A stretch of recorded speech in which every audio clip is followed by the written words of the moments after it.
m இன் மதிப்பை காண்க. Find the value of m. P by q the whole power 2m plus 2 is equal to q by p the whole power 9 minus m. P divided by q the whole power 2m plus 2 it is equal to the q by p p by q மாத்துனீங்கன்னா whole power minus ஆல 9 minus m multiply பண்ணணும். இங்கேயும் p by q இங்கேயும் p by q base ரெண்டு ஈக்குவலா இருக்கிறதுனால இதோட பவரை ஈக்குவலா வச்சீங்கன்னா 2m plus 2 is equal to இதை மைனஸ் ஆல மல்டிப்ளை பண்ணா minus 9 minus into minus plus m. So m இந்த சைடு வந்தா 2m minus m is equal to already minus 9 இருக்கு.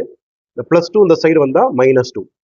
2m ல இருந்து m லெஸ் பண்ணீங்கன்னா m is equal to minus 9 minus 2 add பண்ணீங்கன்னா minus 11. Option C. Thanks for watching.